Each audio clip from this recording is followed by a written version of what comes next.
সুপ্রিয় শিক্ষার্থী বন্ধুরা, আসসালামু আলাইকুম। প্রথমে এমএস শামীম স্যারের পক্ষ থেকে সবাইকে স্বাগত। আজ চতুর্থ শ্রেণী 2026 সালের গণিত বইয়ের 159 এবং 60 পৃষ্ঠার সমাধান দেওয়া হলো। আশা করি ভালো লাগবে। তো 159 পৃষ্ঠায় আছে কোন ভেদে ত্রিভুজ, অর্থাৎ ত্রিভুজ কোন ভেদে আছে বা হবেদে আছে। তো কোন ভেদে ত্রিভুজ এখানে বলা আছে। আমরা কোন ভেদে ত্রিভুজ কত প্রকার কী কী এটা আমরা দেখব এখন।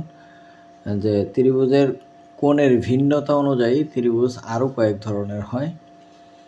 নামকরণ হচ্ছে প্রথমে সূক্ষ্মকোণী ত্রিভুজ, তারপরে সমকোণী ত্রিভুজ, তারপরে স্থূলকোণী ত্রিভুজ। এই তিন ভাগে ভাগ করা হয়েছে। কোণ ভেদে ত্রিভুজকে তিন ভাগে ভাগ করা হয়েছে। তাহলে এখানে চিত্রগুলোও দেওয়া আছে। সূক্ষ্মকোণী ত্রিভুজ কাকে বলে? যে সূক্ষ্মকোণী ত্রিভুজের প্রত্যেকটি কোণই 90 ডিগ্রি অপেক্ষা ছোট, 90 ডিগ্রি থেকে ছোট থাকবে। যেমন এখানে এই একটা কোণ, এই একটা কোণ, এই একটা কোণ দেওয়া আছে। প্রত্যেকটা কোণের মানই 90 ডিগ্রি থেকে ছোট। 90 ডিগ্রি কাকে বলে? আমরা চাঁদার সাহায্যে দেখেছি 90 ডিগ্রি কোণ কোথায় মিলে। 90 ডিগ্রি কোণ আসলে সোজাসুজি যায় এবং তার ভিতরে 90টা ঘর থাকে। আমরা আগের ভিডিওতে দেখেছি যে 90 ডিগ্রি কোণ কীভাবে অঙ্কন করা হয় চাঁদার সাহায্যে। এখন এই প্রত্যেকটা কোণের মান 90 ডিগ্রি থেকে ছোট, হয় 75 ডিগ্রি, হয় 80 ডিগ্রি, নাহলে 85 ডিগ্রি। অর্থাৎ 90 ডিগ্রি থেকে ছোট হলেই সেটা সূক্ষ্মকোণ। আর একটা ত্রিভুজের সবগুলা কোণ যদি 90 ডিগ্রি থেকে ছোট হয় তাহলে সেটাই হচ্ছে সূক্ষ্মকোণী ত্রিভুজ। চিত্রে ক, খ, গ 90 ডিগ্রি থেকে ছোট, অর্থাৎ এই যে এই কোণটা, এই কোণটা, এই কোণটা 90 ডিগ্রি থেকে ছোট। এরপর আসলে সমকোণী ত্রিভুজ। সমকোণী ত্রিভুজ হচ্ছে এই যে সমকোণ, যে কোণের মান 90 ডিগ্রি, একটা কোণের মান 90 ডিগ্রি। যে ত্রিভুজের একটা কোণের মান 90 ডিগ্রি তাকে সমকোণী ত্রিভুজ বলে। যেমন সমকোণী ত্রিভুজের একটি কোণ সমকোণ বা 90 ডিগ্রি, অর্থাৎ এই ঘ কোণটা হচ্ছে কত ডিগ্রি? 90 ডিগ্রি। এই হচ্ছে সমকোণী ত্রিভুজ। তারপরে স্থূলকোণী ত্রিভুজ। স্থূলকোণী ত্রিভুজ কি? যে ত্রিভুজের একটা কোণ স্থূল, অর্থাৎ 90 ডিগ্রি থেকে বড়।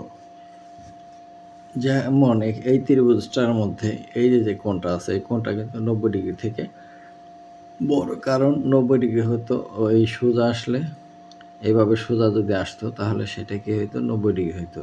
কিন্তু তার চেয়ে বেশি, তারপর 90 ডিগ্রি চেয়ে বড় কোণকে স্থূলকোণ বলে। এবং কোনো ত্রিভুজে যদি ওই একটা কোণ ওই 90 ডিগ্রি থেকে বড় থাকে তাহলে ওই ত্রিভুজকে আমরা স্থূলকোণী ত্রিভুজ বলি। তাহলে স্থূলকোণী ত্রিভুজের একটি কোণ 90 ডিগ্রির বড়, অর্থাৎ 90 ডিগ্রি অপেক্ষা বড়। এই যে অঙ্গ কোণটা 90 ডিগ্রি থেকে বড়। তাহলে আমরা কোণ ভেদে ত্রিভুজ তিন রকম শিখলাম। একটা সূক্ষ্মকোণী, একটা সমকোণী, আর একটা স্থূলকোণী। সূক্ষ্মকোণী ত্রিভুজ কাকে বলে? যে ত্রিভুজের প্রত্যেকটি কোণ সূক্ষ্মকোণ অর্থাৎ 90 ডিগ্রি থেকে ছোট, তাকে সূক্ষ্মকোণী ত্রিভুজ বলে। আর হচ্ছে সমকোণী ত্রিভুজ, যে ত্রিভুজের একটা কোণ সমকোণ অর্থাৎ 90 ডিগ্রি, সেই ত্রিভুজকে বলা হয় সমকোণী ত্রিভুজ। আর যেই ত্রিভুজের একটা কোণ 90 ডিগ্রি থেকে বড়, সেই ত্রিভুজকে বলা হয় স্থূলকোণী ত্রিভুজ। আমরা ত্রিভুজগুলোকে কোণ ভেদেও সাজাতে পারি। সূক্ষ্মকোণী ত্রিভুজ, সমবাহু ত্রিভুজ, সমদ্বিবাহু ত্রিভুজ, বিষমবাহু ত্রিভুজ, এই সবগুলাই সূক্ষ্মকোণী ত্রিভুজ। সমবাহু ত্রিভুজ প্রত্যেকটা বাহু সমকোণ সমান। আমরা আগের ভিডিওতে দেখেছি যে প্রত্যেকটা বাহু যদি সমান হয় সমবাহু, আর কোণগুলো সমকোণের ছোট। আবার সমদ্বিবাহু ত্রিভুজ এই দুই বাহু সমান, কোণগুলো সমকোণের থেকে ছোট। আবার বিষমবাহু ত্রিভুজ কোনো বাহু সমান নয়। এটা যত তার চেয়ে এটা বড়, তার চেয়ে এটা আরও বড়, তার মানে এটা বিষমবাহু ত্রিভুজ, এটাও সূক্ষ্মকোণী ত্রিভুজ, অর্থাৎ কোণগুলা 90 ডিগ্রি থেকে ছোট আছে। এরপরে স্থূলকোণী ত্রিভুজ, সমদ্বিবাহু ত্রিভুজ, এইটা আর এই বাহু দুইটা সমান, এটা সমান না, এটা সমদ্বিবাহু ত্রিভুজ। স্থূলকোণী ত্রিভুজ, এই কোণটা 90 ডিগ্রি থেকে ছোট, এই সোজা আসলে 90 ডিগ্রি হইতো, তো এটা 90 ডিগ্রি থেকে ছোট হয়েছে। এটাও বিষমবাহু ত্রিভুজ কিন্তু স্থূলকোণী, এই কোণটা 90 ডিগ্রি থেকে বড়, আর এটার এই কোণটা 90 ডিগ্রি থেকে বড়। এরপরে আসি সমকোণী ত্রিভুজ। সমকোণী ত্রিভুজ আবার বিষমবাহু ত্রিভুজ হয়, সমদ্বিবাহু ত্রিভুজ। এই বাহু সমান, এই কোণটা সমকোণ, আর এই কোণটা সমকোণ। এই বাহু কোনো বাহুই সমান নয়, বাট এটা সমকোণী ত্রিভুজ। এই আমরা ত্রিভুজগুলোকে কোণ ভেদে সাজাতে পারলাম। এবার 160 পৃষ্ঠায় আমরা ত্রিভুজগুলোকে বাহুবেধেও সাজাতে পারি। এবার তুলি বলছে বাহুবেধেও সাজাতে পারি। যেমন সমবাহু ত্রিভুজ, সূক্ষ্মকোণী ত্রিভুজ। সমবাহু ত্রিভুজ কি? সূক্ষ্মকোণী ত্রিভুজ। আবার সমদ্বিবাহু ত্রিভুজ, স্থলকোণী ত্রিভুজ আর সূক্ষ্মকোণী ত্রিভুজ। এটা সমদ্বিবাহু। এই বাহু সমান। আর এই কোণ সূক্ষ্মকোণ, এটা স্থলকোণ, তাহলে স্থলকোণী ত্রিভুজ। আবার এটা সমদ্বিবাহু ত্রিভুজ আর কোণগুলো কিন্তু সূক্ষ্মকোণ, এই জন্যে সূক্ষ্মকোণী ত্রিভুজ। আবার বিষমবাহু ত্রিভুজের ক্ষেত্রে এটা স্থলকোণী ত্রিভুজ, এটা সূক্ষ্মকোণী ত্রিভুজ। এই এখন 7 সেন্টিমিটার, 5 সেন্টিমিটার এবং 4 সেন্টিমিটার বাহুবিশিষ্ট ত্রিভুজ আঁকি। চলো আমরা 7 সেন্টিমিটার বাহু আঁকার মধ্য দিয়ে শুরু করি।